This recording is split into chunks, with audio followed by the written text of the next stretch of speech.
Gardu induk milik PLN di Desa Serongga, Kabupaten Gianyar, Bali terbakar Sabtu malam. Gardu yang terbakar terletak di area bagian barat. Menurut warga, sebelum terbakar, warga sempat mendengar 2 kali suara ledakan. Belasan mobil pemadam pun diterjunkan ke lokasi untuk menjinakkan si jago merah. Setelah 1 jam, api berhasil padam. Akibat peristiwa ini, aliran listrik di hampir seluruh daerah di Kabupaten Gianyar sempat mengalami pemadaman. Kami lapor kepada pimpinan, kemudian menyampaikan kepada anggota yang bertugas melaksanakan pengamanan dan menutup jalan akses menuju gardu. Kemudian mengimbau kepada masyarakat yang berada sepanjang gardu agar menjauh dari gardu karena ini sangat rawan. Dan api sudah dapat dipadamkan, mudah-mudahan tidak terbang. Tidak ada korban jiwa dalam peristiwa ini, sementara penyebab kebakaran masih dalam penyelidikan. Dari Gianyar, Bali, Ketut Catur Kusumaningrat, iNews melaporkan.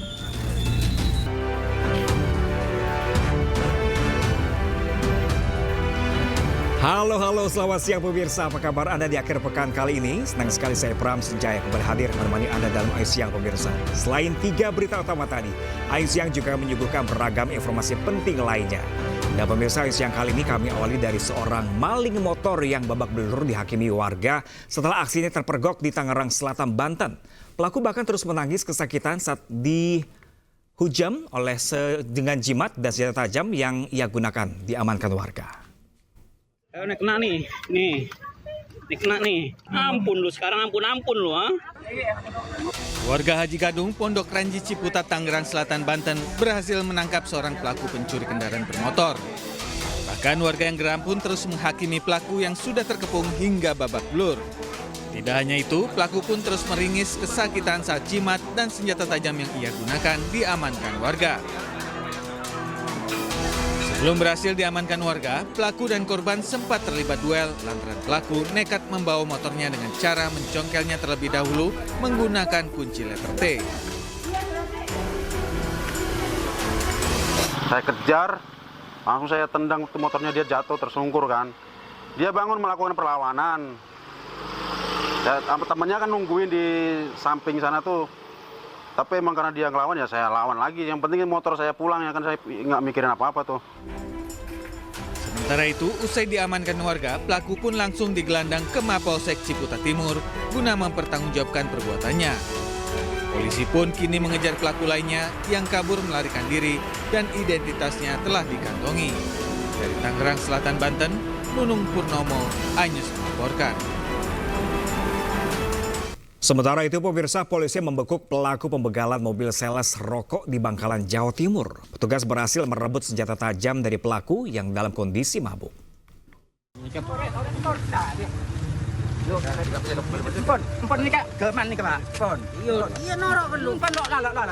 Sejumlah personil polisi dari Polres Bangkalan dan Polsek Burneh meringkus FR, pelaku begal di ruas Jalan Parseh, Kecamatan Socah, Kabupaten Bangkalan, Jawa Timur.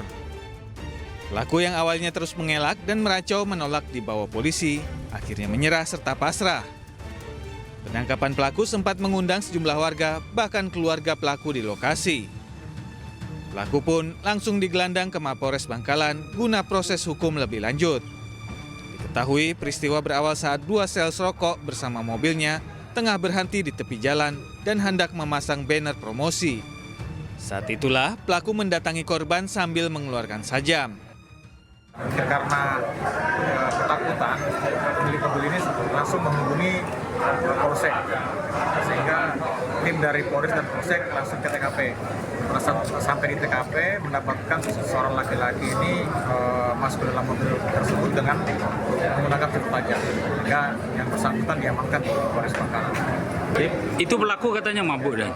Informasi dari teman-teman di lapangan yang bersangkutan mabuk. Tersangka FS pun kini masih menjalani proses pemeriksaan dan penyelidikan di unit Pitsus Satreskrim Polres Bangkalan. Dari Bangkalan, Jawa Timur, Taufik Syahrawi, iNews melaporkan. Ya pemirsa, ada saja tingkah maling HP yang satu ini pemirsa. Pelaku nekat menggasak 3 telepon genggam milik penghuni kos dan lucunya lagi HP hasil curian disembunyikan di kuburan.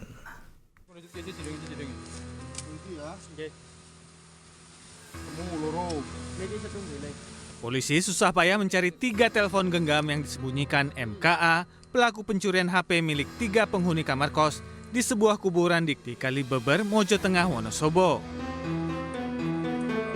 MKA menggasak telepon genggam milik 3 penghuni kos karena tahu situasi dan kondisi sasarannya. Pelaku beraksi memanfaatkan para penghuni kos yang tidur dengan pintu kamar yang tak terkunci.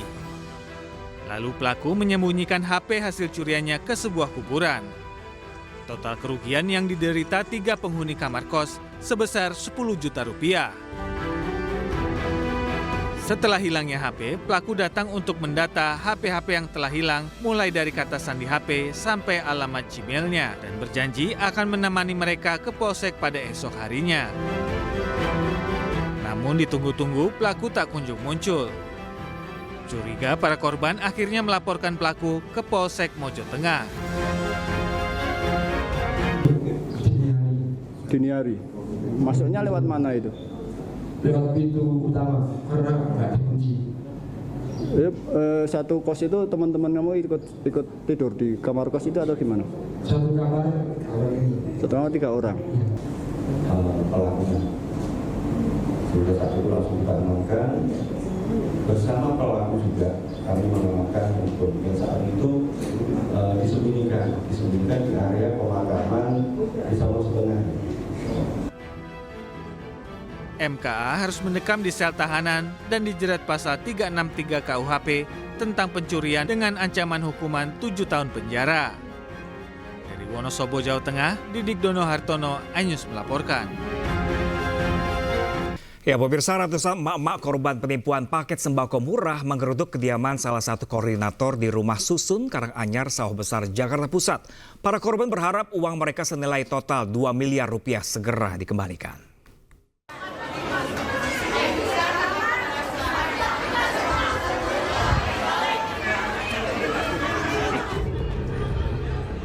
Kesal karena paket sembako murah yang dipesan tak kunjung disalurkan, ratusan emak-emak warga Kecamatan Sawah Besar menggeruduk Rumah Susun Karanganyar, Jakarta Pusat. Kedatangan mereka untuk menagih janji kepada salah satu koordinator yang tinggal di rusun tersebut. Mencegah terjadinya keributan, petugas Binmas Polsek Sawah Besar dan Dewan Kota pun turun tangan. Warga kena tipu paket sembako murah seharga Rp15.000.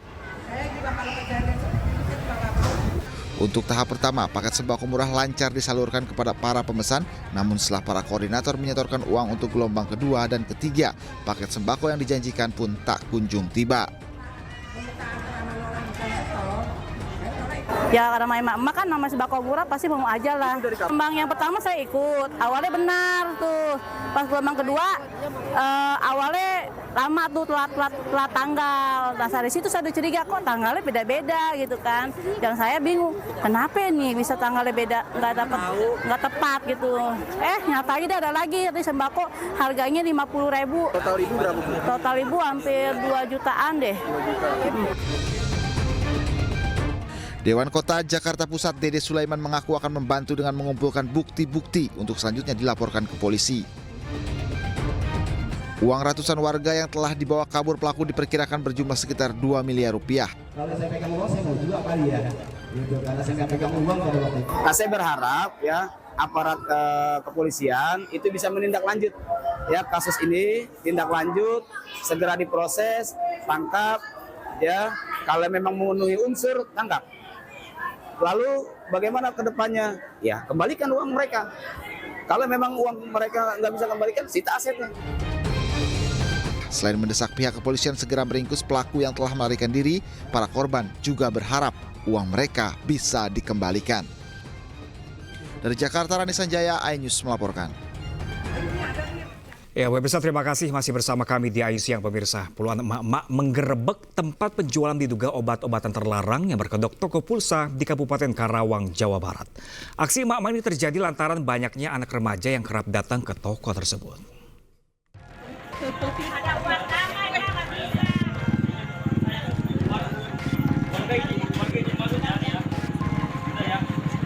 Puluhan emak-emak menggerebek toko penjual pulsa di Jalan Raya Tugu Proklamasi, Desa Rengas Dengklok Selatan, Kecamatan Rengas Dengklok, Karawang, Jawa Barat. Mereka kesal toko penjual pulsa ini ternyata hanya kedok untuk menjual obat-obatan terlarang. Saat digeledah, emak-emak menemukan sejumlah obat-obatan terlarang berbagai jenis di dalam etalase. Aksi emak-emak ini juga dilatar belakangi sebagai aksi peduli terhadap generasi muda. Asalnya banyak anak remaja yang kerap datang ke toko tersebut diduga untuk membeli obat-obatan terlarang. Ada salah satu toko yang ada di Rengas Dengklok yang melakukan peredaran obat-obatan kayak gitu. Jadi tokonya baru atau gimana? Menurut keterangan sih, menurut informasi baru sih kayaknya. Soalnya bukan orang sini juga yang jualnya. Tadi pas di barang bukti banyak atau gimana? Banyak. Banyak. Setelah melakukan aksi penggerebekan, toko pun akhirnya digembok. Pemilik toko juga diserahkan ke pihak kepolisian untuk diproses lebih lanjut. Dari Karawang, Jawa Barat, Rudi Setiawan, iNews melaporkan. Sementara itu, pemirsa, polisi menggerebek 2 kamar di apartemen mewah yang menjadi markas judi online terbesar di wilayah Kepri. Pelaku yang merupakan suami istri ini ternyata pemilik 3 aplikasi judol yang meraup keuntungan hingga 1 miliar rupiah setiap hari.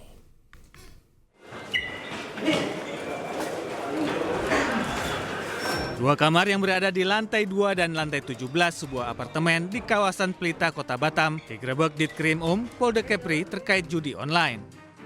11 orang yang merupakan operator dan pemilik aplikasi judi online ini diamankan polisi. Diketahui, 2 lokasi ini merupakan tempat para pelaku menjalankan bisnis judi online. Di dalam kamar terdapat jumlah peralatan komputer, buku rekening dari berbagai macam bank. Pemilik dari aplikasi dan situs judi ini adalah C dan D, pasangan suami istri. Dalam menjalankan bisnis judinya, kedua pelaku mengelola 3 situs yang memiliki ratusan permainan judi online yang mampu meraup keuntungan hingga 1 miliar rupiah per harinya. Situs judi milik pelaku sudah berjalan sejak 7 bulan lalu dan terkoneksi langsung ke Kamboja. Para pelaku merekrut pekerja dari berbagai daerah di luar Batam. Ironisnya, agar para pekerja tidak berinteraksi dengan pihak lain, Pak Sutri ini melarang para pekerja keluar apartemen. Bahkan ijazah dan identitas para pekerja ditahan. 3 aplikasi dengan di dalamnya ada ratusan permainan yang dikelola sudah selama 7 bulan oleh mereka. Mereka sudah membeli aplikasinya, jadi mereka sudah menggunakan aplikasinya sendiri dengan fasilitas server mereka yang ada di sini. Jadi mereka operator dan ownernya dari aplikasi itu. Mereka yang mengoperasikan.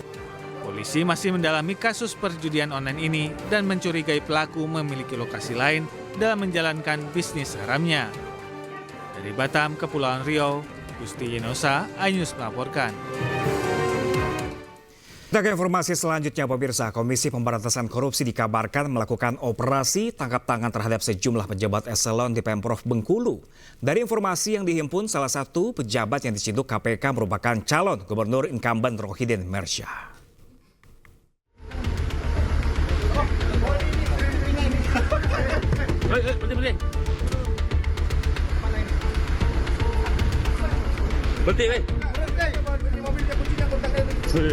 Berhenti.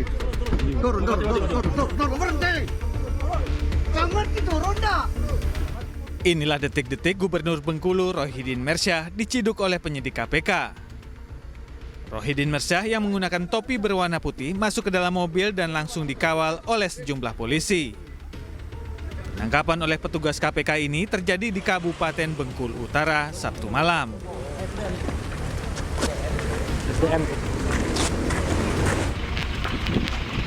Pasca penangkapan, Rohidin Mersyah langsung dibawa ke Mapolresta Bengkulu untuk pemeriksaan lebih lanjut.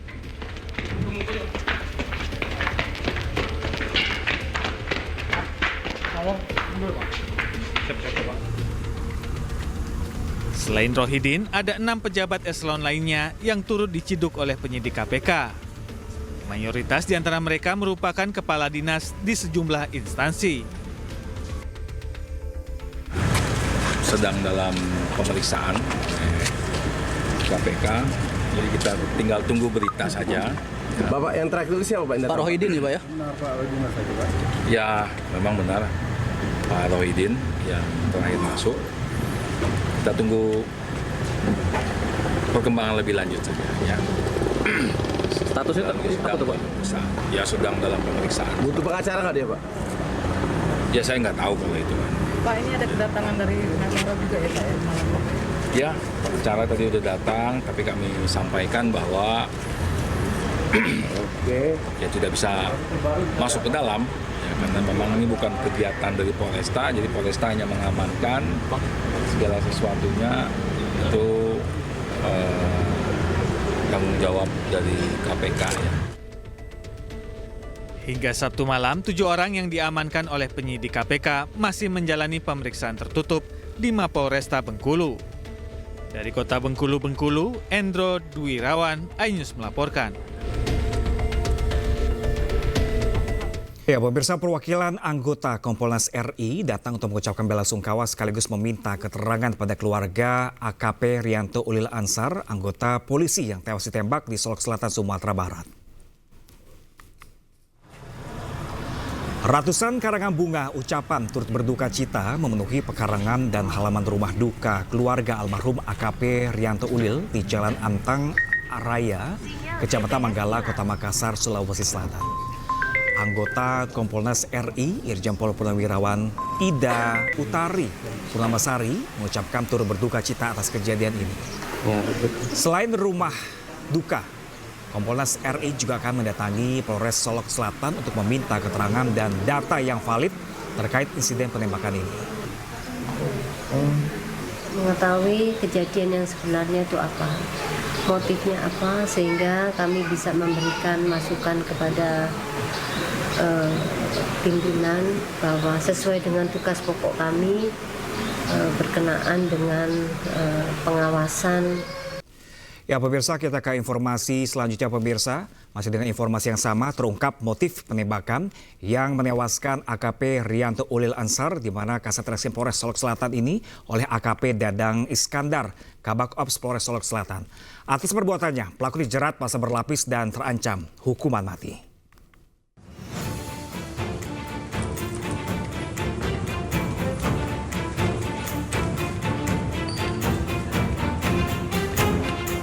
Dugaan motif kasus polisi tembak polisi di Solok Selatan, Sumatera Barat terungkap. Penembakan yang dilakukan AKP Dadang Iskandar terhadap AKP Rianto Ulil Ansar karena pelaku marah kepada korban. Hal ini disebabkan korban tidak mengindahkan permintaan pelaku untuk membantu rekannya yang ikut diamankan oleh korban dalam penertiban tambang ilegal galian C.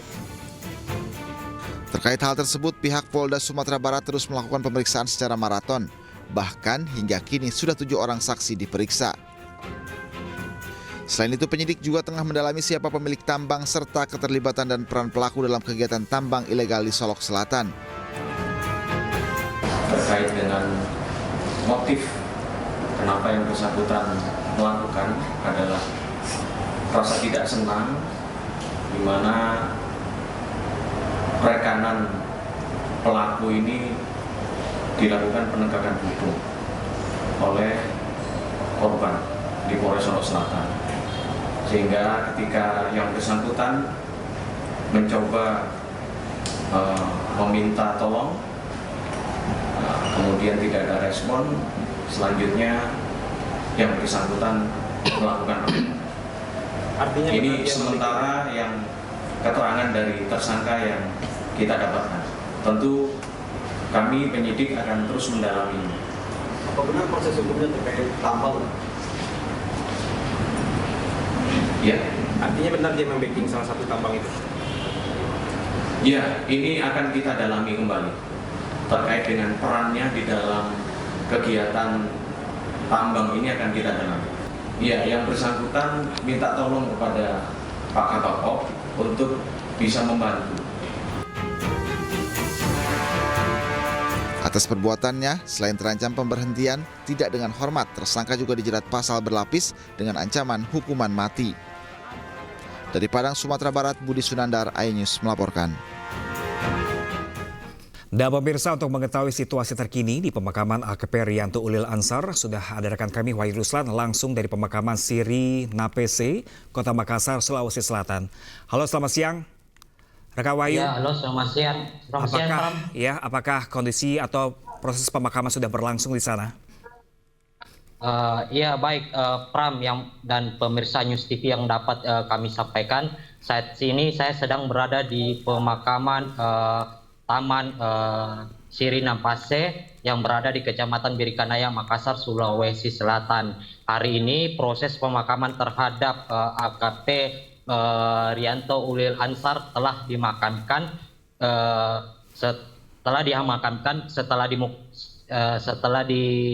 Sebelum dimakamkan sempat juga dilakukan upacara kedinasan pemakaman terhadap jenazah almarhum.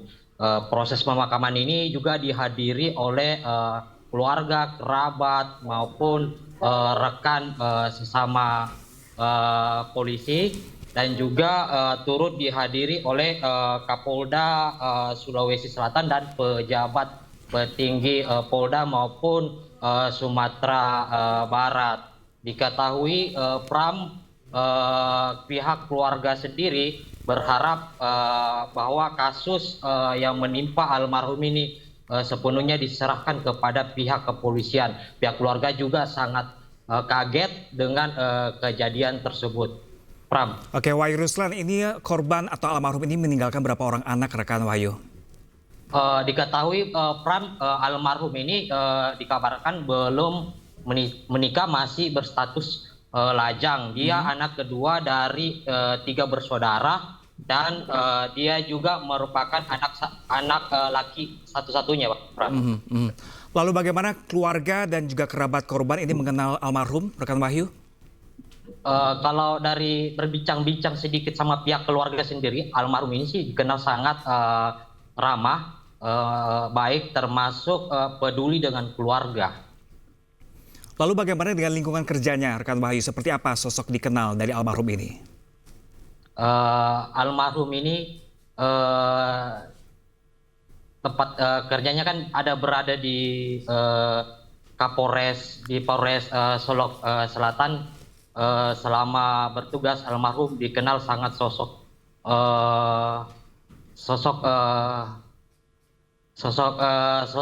sangat baik dan baik, rekan Wahyu. Ya, terkait motif sendiri, Wahyu, apakah keluarga sudah mengetahui motif penembakan tersebut?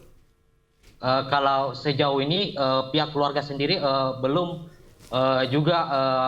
mau bicara tentang kasusnya almarhum. Pihak keluarga sendiri masih bersuasana duka dan belum mau terlalu berbincang mendalam sama sejumlah rekan-rekan media. Untuk proses hukumnya sendiri seperti apa, rekan Wahyu, dari pihak keluarga? Apakah sudah dilakukan? Kalau pihak kasus hukumnya sendiri, pihak keluarga sendiri berharap bahwa sepenuhnya itu diserahkan pihak kepolisian. Baik, terima kasih banyak rekan Wahyu Ruslan langsung dari Makassar, Sulawesi Selatan. Kami masih menanti update terbaru dari Anda. Terima kasih dan selamat bertugas kembali. Ya, pemirsa, kembali bersama kami di Ayu Siang. Seorang pengendara sepeda motor tertimbun tanah longsor setinggi 3 meter saat melintas di Jalan Lintas Curup Muara Aman, Kabupaten Lebong, Bengkulu. Proses evakuasi korban berlangsung dramatis. Mentilingku gade. Kun bajau kuning. Bajau kuning kan dah cak ada lawa itu cak. Saya nak kemjanya bah. Pokoknya bajau kuning ana pasir. Inilah video amatir yang direkam warga saat berupaya mengevakuasi seorang pengendara sepeda motor yang tertimbun tanah longsor setinggi 3 meter di Jalan Lintas Curup Muara Aman, Kecamatan Rimbo, Pengadang, Kabupaten Lebong, Bengkulu, Sabtu sore. Motor posisi ubuan, tuan nedo bajau kuning. Kuning saya salah. Ano si bajau, ano si mante. Saat kejadian diketahui wilayah tersebut sedang diguyur hujan deras. Korban yang melintas dengan sepeda motornya tiba-tiba tertimbun material longsor berupa tanah berlumpur dari atas tebing. Warga yang mengetahui kejadian tersebut langsung berupaya mengevakuasi korban. Beruntung material longsor hanya menimbun separuh badan korban. Warga membutuhkan waktu 30 menit untuk mengevakuasi korban dengan selamat. Terima kasih semua pihak yang telah mendukung kerjasama terhadap pembersihan material longsor ini, dan tadi siang alhamdulillah terima kasih juga telah berhasil kita selamatkan masyarakat 1 orang yang sempat terendam, dan alhamdulillah tidak ada lagi korban-korban lain yang ada saat kejadian longsor ini. Selain itu, material longsor selebar 40 meter tersebut juga menutupi hampir seluruh badan jalan sehingga arus lalu lintas sempat terhenti. Dari Lebong, Bengkulu, Endro Dwirawan, iNews melaporkan. Ya, pemirsa, viral di media sosial 7 orang anak terjebak di tengah sungai saat banjir bandang melanda kawasan Sungai Cidurian, Kabupaten Bogor, Jawa Barat.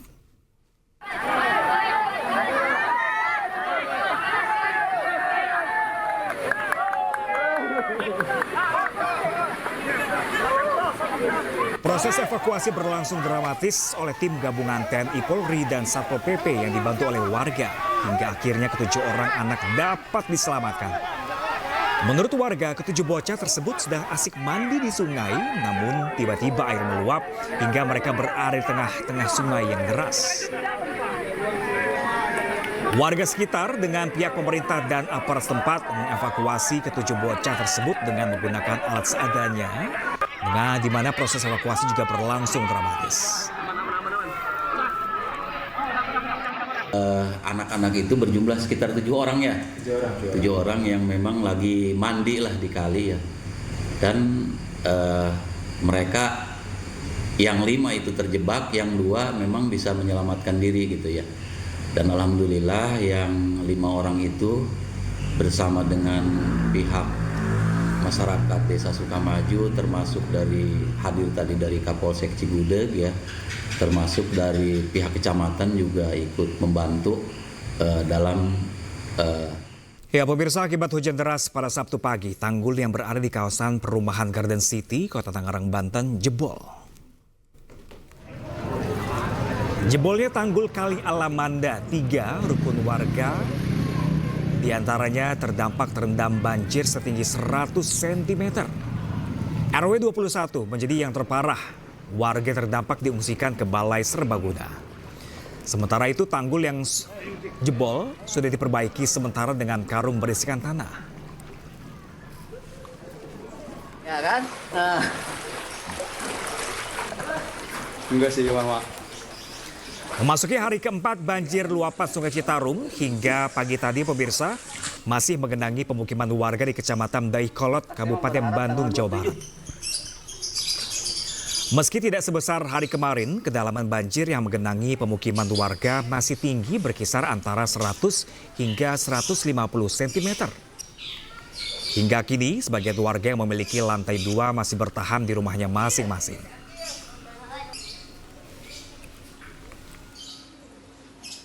Dan pemirsa, untuk mengetahui situasi terkini banjir di perumahan Garden City, Tangerang, Banten, sudah ada rekan kami Irfan Hardiansyah, dan banjir di Dayakolot, Kabupaten Bandung, Jawa Barat, ada rekan kami Yuwan Pangestu. Namun terlebih dahulu, pemirsa, kita akan ke rekan Irfan Hardiansyah. Selamat siang, rekan Irfan. Bagaimanakah situasi banjir terkini di sana? Apakah sudah mulai surut pada siang hari ini? Ya, baik, selamat siang Pram dan juga pemirsa. Beginilah situasi terkini di tempat kami melaporkan saat ini, yakni di perumahan Garden City, tepatnya di Kelurahan Gembor, Kecamatan Priuk, Kota Tangerang, Banten. Masih digenangi oleh banjir, di mana ini hujan deras sejak Sabtu pagi hingga Sabtu sore mengakibatkan meluapnya air Kali Alamanda yang menyebabkan jebolnya tanggul yang berada tepat di depan perumahan Garden City di tempat kami melaporkan saat ini. Dan akibat tanggul jebol, 3 RW dari perumahan Garden City ini terdampak dan terendam banjir setinggi kurang lebih 100 sampai 150 meter atau setinggi maksud kami sedada orang dewasa. Dan di tempat kami melaporkan saat ini, yakni di daerah ataupun di kawasan RW 21 ini menjadi lokasi yang terparah, sehingga warga yang terdampak ini telah dievakuasi ke Balai Serbaguna dan juga Pos Yandu RW 21. Dan sementara itu tanggul yang jebol ini sudah diperbaiki oleh petugas gabungan menggunakan karung berisikan tanah dan juga menggunakan bambu begitu. Dan untuk situasi terkini memang ini di sebelah kiri kami ini ada beberapa toko ataupun rumah yang memang sudah tutup. Dan warga yang terdampak ini sudah dievakuasi begitu oleh petugas gabungan. Dan ini memang untuk situasi terkini banjir ini masih setinggi ya kurang lebih 100 meter begitu Pram. Dan memang sampai saat ini proses evakuasi masih terus berlangsung. Warga yang terdampak ini masih terus dievakuasi oleh petugas. Begitu Pram. Ya, rekan Irfan, lalu untuk mengurangi ketinggian air di lokasi Anda melaporkan saat ini, apa yang pemerintah kota setempat lakukan saat ini?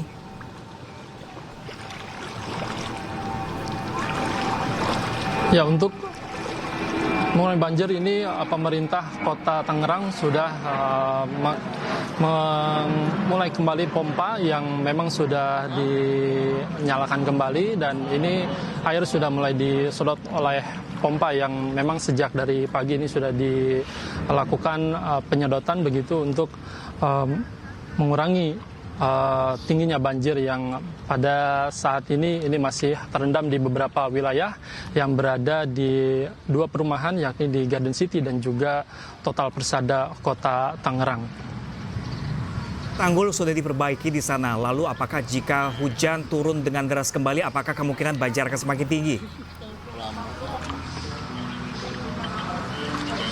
Ya, dari informasi yang kami dapatkan tadi dari pihak petugas yang berwenang, memang ini apabila hujan kembali terjadi, ini bisa saja banjir ini akan terjadi kembali, ataupun meningginya air kali ini bisa saja terjadi dikarenakan memang ini kemarin saja hujan sejak pagi hingga sore hari ini bisa menyebabkan banjir setinggi 100 sampai 150 meter atau sedada orang dewasa. Dan jika nantinya ini terjadi lagi hujan deras seperti kemarin, ini bisa saja kali Alemanda ini bisa meluap kembali dan banjir bisa mencapai kurang lebih 2 meter Pram. Baik, Irfan Hardiansyah, kita tahan dulu sebentar. Kita akan bergeser ke kawasan Dayakolot di Kabupaten Bandung, Jawa Barat. Ada rekan Yuan Pangestu di sana.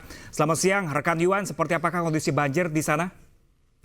Siap, baik Pram. Dapat saya laporkan langsung dari Kampung Bojong Asi, tepatnya di Kecamatan Dayakolot, Kabupaten Bandung. Hingga saat ini genangan banjir yang merendam pemukiman warga masih berkisar antara 100 hingga 150 cm. Di mana sebelumnya kawasan ini sempat dilanda hujan selama lebih dari 4 hari. Hingga saat ini sebagian warga ada yang telah menempati pengungsian. Jumlah warga yang telah menempati pengungsian sebanyak 36 kakak dengan jumlah jiwa sekitar 50 orang jiwa kurang lebih.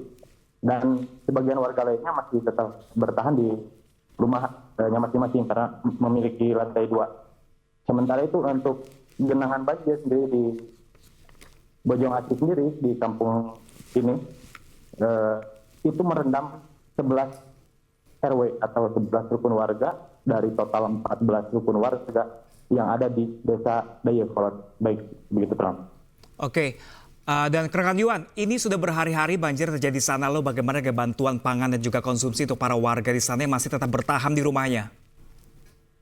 Hingga untuk bantuan konsumsi bagi warga yang ada di pengungsian pun masih belum ada yang datang ke lokasi.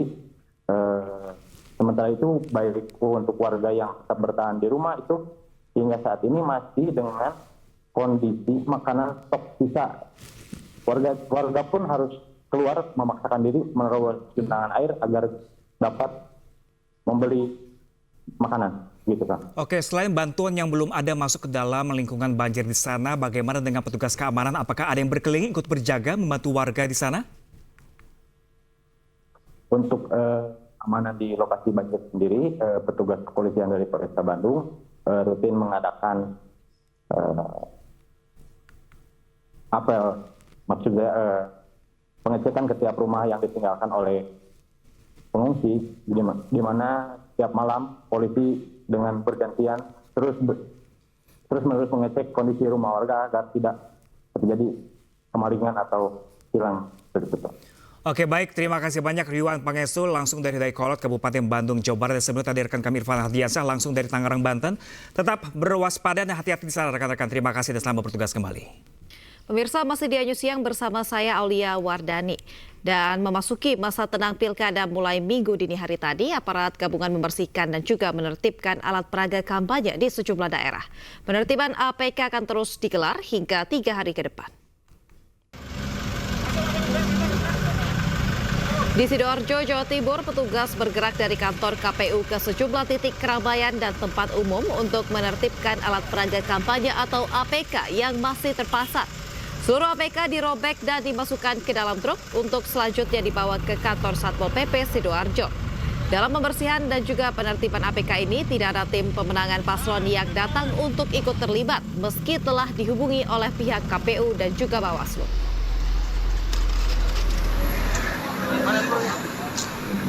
Sedangkan di Kota Makassar, Sulawesi Selatan, Bawaslu, KPU dan juga Satpol PP juga menurunkan atribut peraga kampanye berupa baliho, poster dan spanduk paslon di sejumlah ruas jalan di 15 kecamatan pada Minggu dini hari. Panwaslu dan KPU Kota Makassar juga menghimbau agar tim paslon untuk ikut menurunkan APK yang terpasang di sejumlah kendaraan. Penertiban APK akan terus digelar hingga 3 hari ke depan.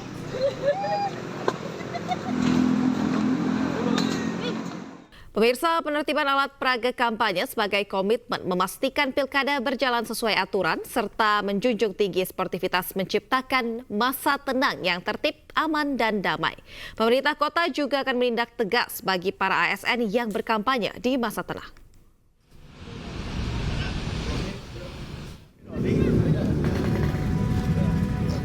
Sejumlah alat peraga kampanye atau APK di sepanjang Jalan Raya Ahmad Yani, Kecamatan Bekasi Selatan, Kota Bekasi, Jawa Barat, mulai diturunkan oleh Bawaslu Kota Bekasi pada Minggu dini hari tadi.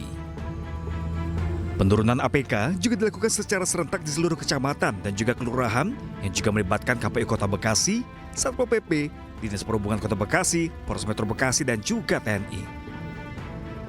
Bawaslu Kota Bekasi juga meminta kepada masing-masing calon wali kota dan wakil wali kota Bekasi untuk membantu penurunan APK yang dipasang. Untuk sementara ini APK yang sudah ditertibkan ya nantinya ditaruh di masing-masing kecamatan ya maupun juga nanti di masing-masing kelurahan. Nantinya ada jangka waktu, kami juga menghimbau ke seluruh paslon ya maupun juga tim kampanye maupun juga tim sukses untuk dapat diambil ya. Ada jangka waktunya, jika tidak diambil berarti nantinya berhak ya untuk kami tertibkan ya ataupun kami musnahkan. Pemerintah Kota Bekasi juga memastikan akan menindak tegas kepada ASN Kota Bekasi yang melakukan kampanye dan mendukung salah satu paslon di masa tenang.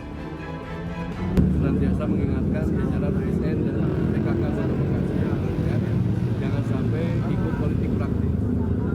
Saya tentu kalau tidak ada laporan dari rekan-rekan semua yang tidak tahu, kita juga intensif sudah mengingatkan. Berarti akan menindak tegas nggak Pak ketika ada ASN ataupun pejabat Pemkot yang melakukan? Ya pasti kita tindak tegas, apalagi kalau itu sudah rekomendasi.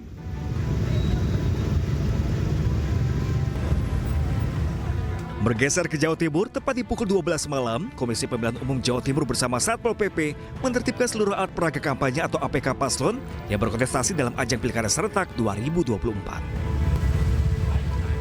Penertiban mulai dari Jalan Panglima Sudirman menuju Jalan Darmo Surabaya. Tidak hanya petugas KPU dan Satpol PP, penertiban juga dibantu seluruh pendukung masing-masing paslon. Penertiban merupakan bagian dari upaya untuk menciptakan masa tenang yang kondusif menjelang pencoblosan Pilgub Jatim pada 27 November mendatang. Tim Liputan iNews melaporkan. Pemirsa, memasuki masa tenang pilkada, aparat gabungan membersihkan dan juga menertibkan alat peraga kampanye. Dan untuk mengetahui suasana ibu kota, sudah ada rekan kami Hamzah Hasibuan. Selamat siang Hamzah, bagaimana, apakah masih ada APK yang terpasang di sekitar lokasi Anda melaporkan?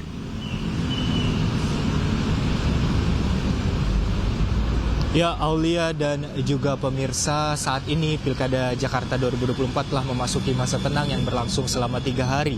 Mulai dari hari ini, Minggu 24 November 2024 yang akan berlangsung hingga Selasa depan, yaitu 26 November 2024. Terkait masa tenang ini, PJ Gubernur Jakarta Teguh Setiabudi juga sudah melaksanakan apel yang dilaksanakan pada pukul 11 malam tadi di Monas, Jakarta. Apel ini juga diikuti oleh berbagai elemen, mulai dari Polda, TNI, Kejaksaan Tinggi, KPU, Bawaslu, dan juga tim pemenangan dari masing-masing paslon yang berlaga di Pilkada Jakarta 2024. Salah satu instruksi yang diberikan oleh PJ Gubernur Teguh Setiabudi yaitu untuk menertibkan dan menurunkan semua alat peraga kampanye yang masih terpasang di jalanan maupun di daerah Jakarta. Teguh Setiabudi juga sudah memberikan instruksi kepada semua wali kota di semua wilayah Jakarta untuk segera menertibkan dan menurunkan alat peraga kampanye berupa brosur, baliho, poster yang terpasang di jalan-jalan. Seperti yang di tempat saya sekarang ini,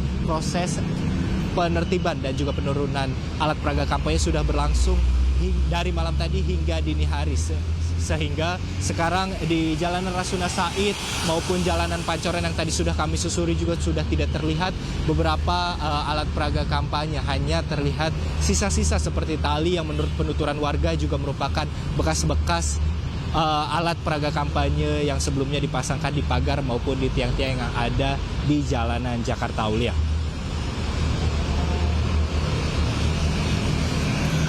Baik, terima kasih Hamzah Hasibuan atas laporan Anda. Selamat bertugas kembali. Sementara itu, pemirsa, jelang pemilihan kepala daerah, KPU Jakarta telah mendistribusikan logistik pilkada hingga tingkat kecamatan. Menghadapi musim hujan, KPU Jakarta telah mempersiapkan sejumlah langkah antisipasi. Logistik pilkada berupa kotak dan surat suara hingga hari ini terus didistribusikan mulai dari tingkat kecamatan, kelurahan, serta tempat pemungutan suara hingga 1 hari jelang pemilihan. KPU Jakarta menyiapkan 14.835 TPS dan menugaskan 7 anggota KPPS di setiap TPS, didampingi oleh saksi dari setiap paslon serta pemantau pemilih.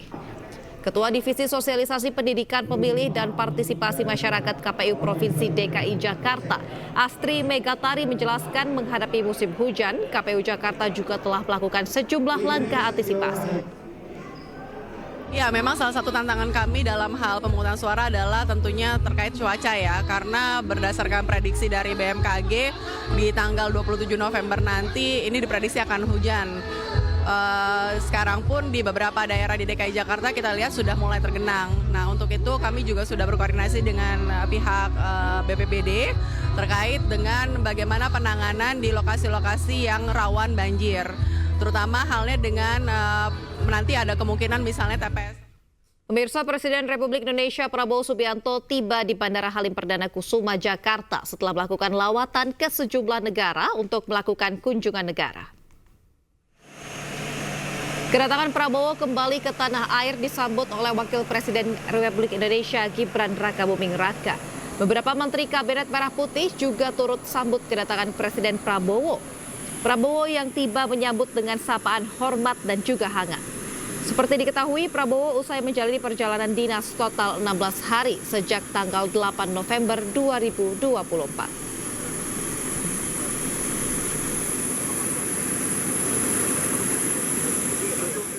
Sebelumnya pemirsa, Presiden Prabowo Subianto bertemu dengan Presiden Uni Emirat Arab Mohammed bin Zayed Al Nahyan atau MBZ di Istana Kepresidenan Uni Emirat Arab. Dalam pertemuan membahas sejumlah kerjasama dalam bidang keamanan, ketahanan pangan hingga misi kemanusiaan di Gaza.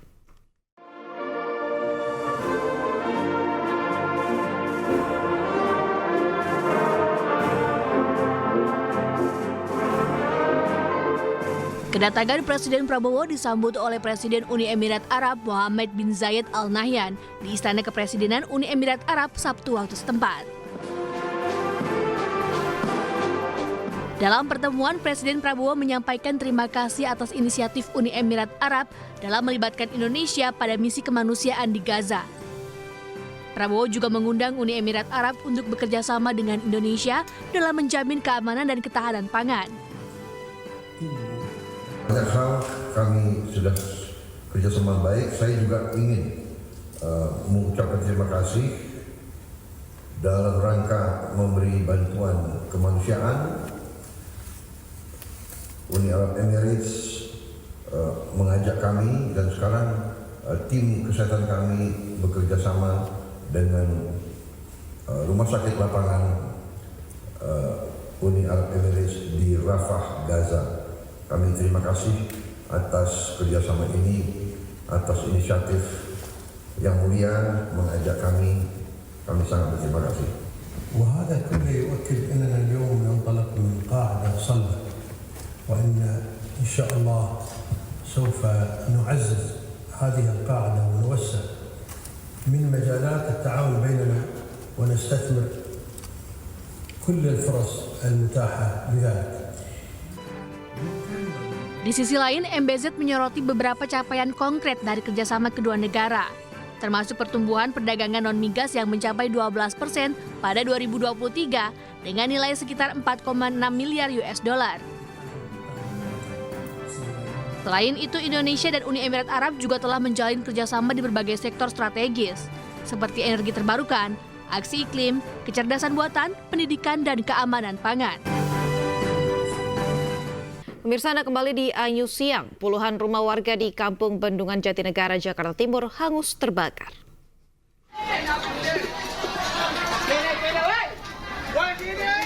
Peristiwa kebakaran puluhan rumah membuat panik warga.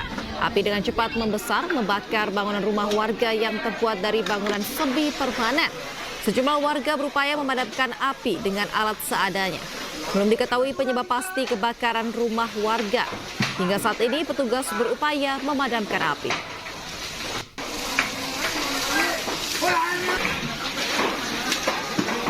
Pemirsa, kericuhan terjadi saat masa pendukung Gubernur Bengkulu mencoba menghentikan mobil yang akan membawa rombongan gubernur ke bandara. Gubernur inkumben Bengkulu Rohidin Mersyah dan sejumlah pihak ditangkap KPK atas dugaan korupsi.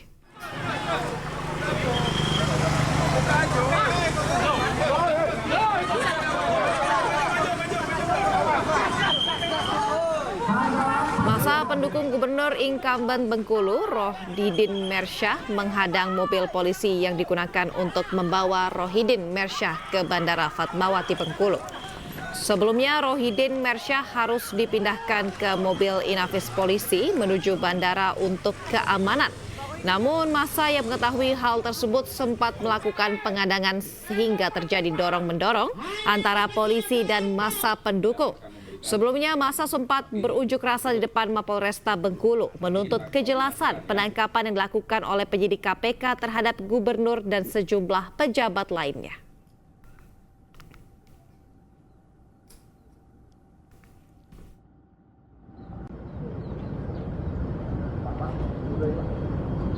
Pemirsa, ribuan warga saling dorong dan berdesakan berebut minyak goreng murah di Kabupaten Jombang, Jawa Timur.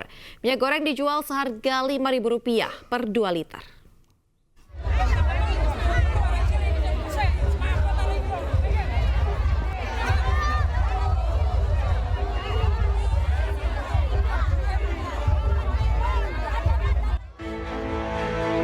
Ribuan warga berdesakan dan saling dorong saat berebut minyak goreng murah di lapangan Desa Catak Gayam, Kecamatan Mojowarno, Kabupaten Jombang, Jawa Timur, Sabtu sore.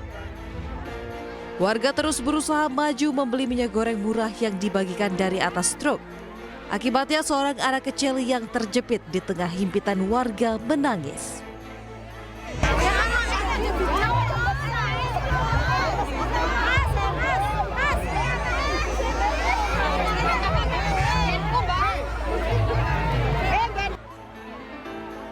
Tak hanya itu saja, seorang lansia juga jatuh pingsan. Beruntung nenek yang belum diketahui namanya ini segera dievakuasi dan ditolong oleh warga.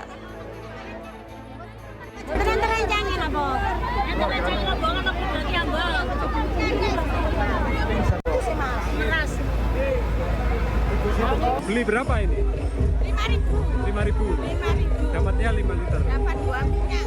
Dapat 2 minyak. Gimana Bu? Kok mau antri di sini? Kenapa? Ya karena dapat minyak.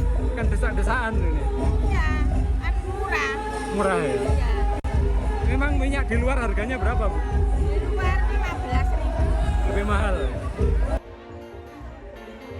Diketahui panitia menyediakan 3.000 kupon minyak goreng murah yang dijual seharga Rp5.000. Warga nekat berdesakan karena khawatir tidak kebagian. Dari Jombang, Jawa Timur, Muhtar Bagus, iNews melaporkan. Mirsa, jenazah Kasat Reskrim Polres Solok Selatan AKP Rianto Ulil Ansar, korban penembakan polisi, dimakamkan di Taman Makam Sirina PC, Kota Makassar, Sulawesi Selatan secara kepolisian. Kapolda Sulsel Irjen Yudiawan Wibisono memimpin upacara pemakaman.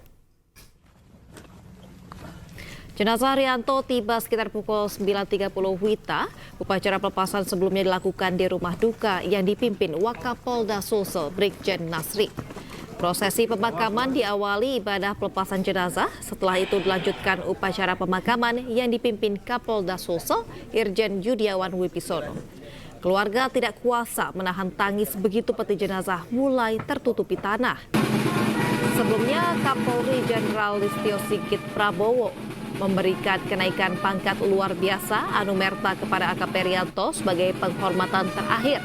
AKP Rianto mendapat kenaikan pangkat 1 tingkat dari Ajun Komisaris Polisi menjadi Komisaris Polisi atau Kompol.